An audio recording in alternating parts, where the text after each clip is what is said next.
Capítulo 3 O desenvolvimento da vida. A parábola do semeador produziu muita indagação. Alguns dos ouvintes concluíram que Cristo não fundaria um reino terrestre, e muitos estavam curiosos e perplexos. Notando-lhes a perplexidade, Cristo usou outras ilustrações, ainda tentando desviar-lhes os pensamentos da esperança de um reino temporal para a obra da graça divina no coração.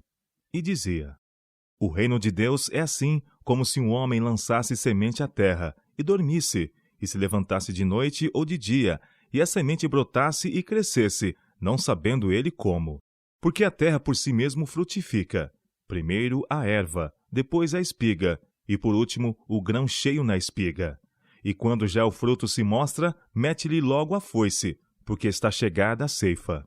O lavrador que mete logo a foice, porque está chegada a ceifa, não pode ser outro senão Cristo. Ele é que no último grande dia recolherá a seara da terra. O semeador da semente, porém, representa aqueles que trabalham em lugar de Cristo.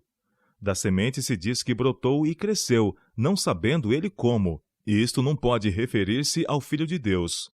Cristo não dorme em sua incumbência, mas vela sobre ela dia e noite. Não ignora como a semente germina. A parábola da semente revela que Deus opera na natureza. A semente encerra um princípio germinativo, princípio que Deus mesmo implantou. Porém, abandonada a si própria, a semente não teria a faculdade de germinar. O homem tem sua parte em favorecer o crescimento do grão. Precisa preparar e adubar o solo e lançar a semente. Precisa lavrar o campo, mas há um ponto além do qual nada pode fazer. Nenhuma força ou sabedoria humana pode extrair da semente a planta viva. Ainda que o homem empregue seus esforços até ao limite extremo, precisará, entretanto, depender daquele que ligou o semear e o colher pelos maravilhosos elos de sua própria onipotência.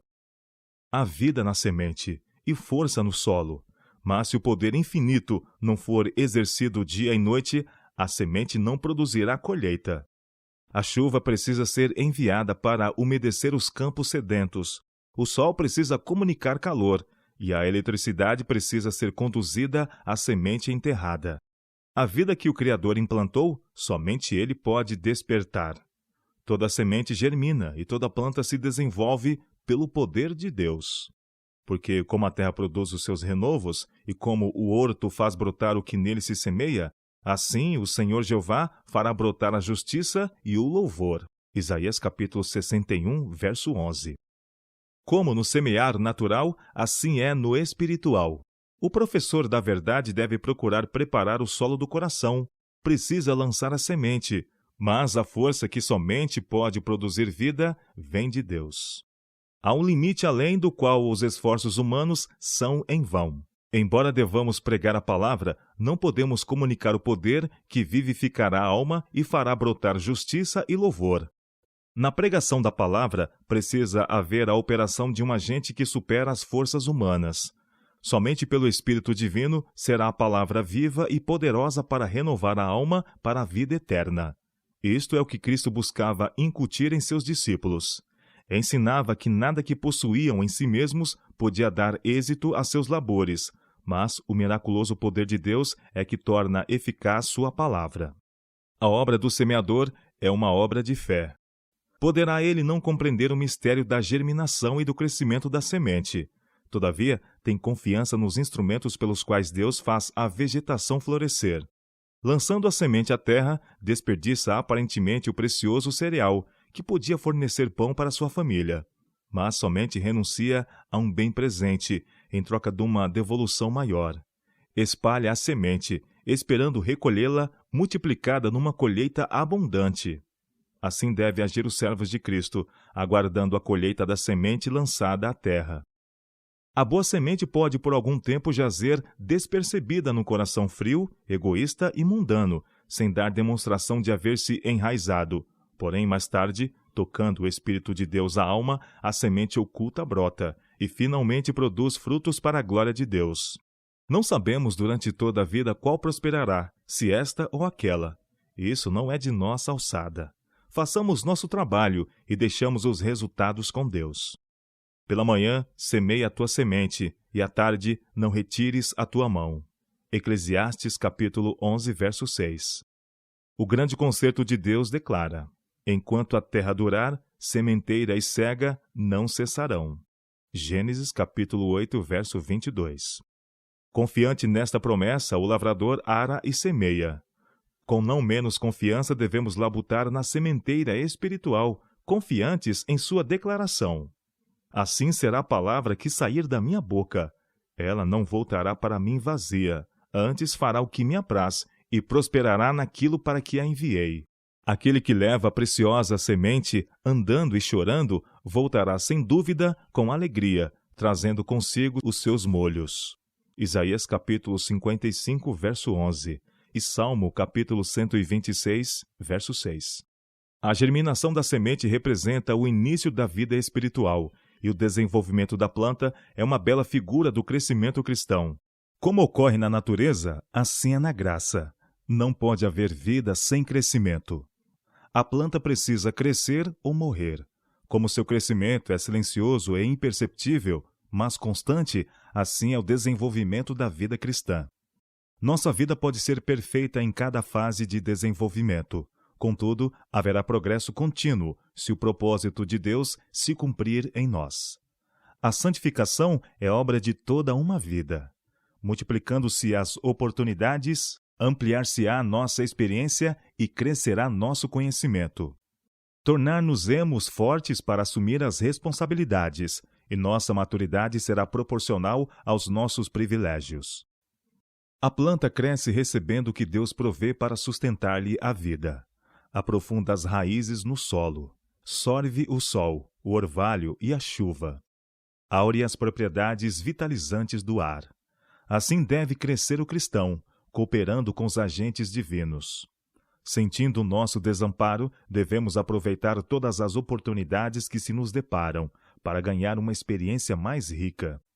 Como a planta enraiza-se no solo, devemos também arraigar-nos profundamente em Cristo. Como a planta recebe o sol, o orvalho e a chuva, também devemos abrir o coração ao Espírito Santo. A obra deve ser feita não por força, nem por violência, mas pelo meu Espírito, diz o Senhor dos Exércitos. Zacarias capítulo 4, verso 6.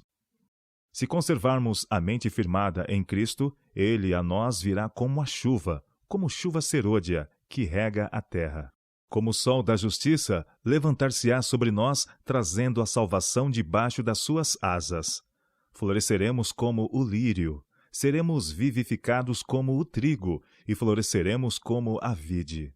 Oséias capítulo 6, verso 3, Malaquias capítulo 4, verso 2 e Oséias capítulo 14, versos 5 e 7. Confiando constantemente em Cristo como nosso Salvador pessoal, cresceremos em tudo naquele que é a cabeça. O trigo desenvolve-se primeiro a erva, depois a espiga, por último, o grão cheio na espiga. O objetivo do lavrador, no lançar a semente e na cultura da planta crescente, é a produção de cereal. Deseja pão para os famintos e semente para futuras searas. Assim espera o lavrador divino uma colheita como recompensa de seu trabalho e sacrifício.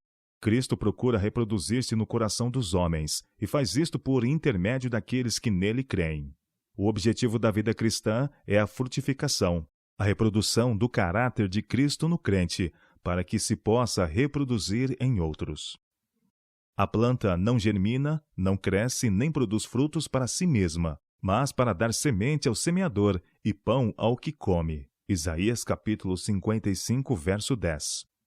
Igualmente, ninguém deve viver para si mesmo. O cristão está no mundo como representante de Cristo para a salvação de outros. Na vida que se centraliza no eu, não pode haver crescimento nem frutificação. Se aceitaram a Cristo como seu Salvador pessoal, vocês devem esquecer de si próprios e procurar auxiliar a outros. Falem do amor de Cristo. Contem de sua bondade. Cumpram todo o dever que se lhes apresenta. Levem sobre o coração o peso da salvação de almas e tentem salvar os perdidos por todos os meios possíveis. Recebendo o Espírito de Cristo, o Espírito do amor abnegado e do sacrifício por outros, crescerão e produzirão fruto. As graças do Espírito amadurecerão em seu caráter.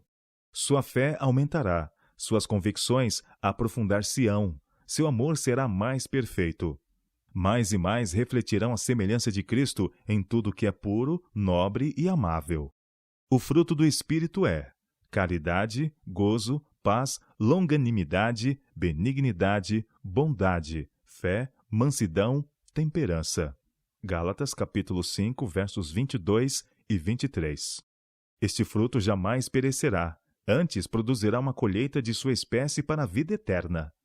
Quando já o fruto se mostra, mete-lhe logo a foice, porque está chegada a ceifa. Cristo aguarda com fremente desejo a manifestação de si mesmo em sua igreja. Quando o caráter de Cristo se reproduzir perfeitamente em seu povo, então virá para reclamá-los como seus.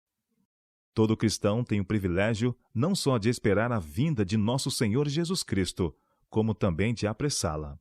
Se todos os que professam o seu nome produzissem fruto para a sua glória, quão depressa não estaria o mundo todo semeado com a semente do Evangelho? Rapidamente amadureceria a última grande seara, e Cristo viria a recolher o precioso grão.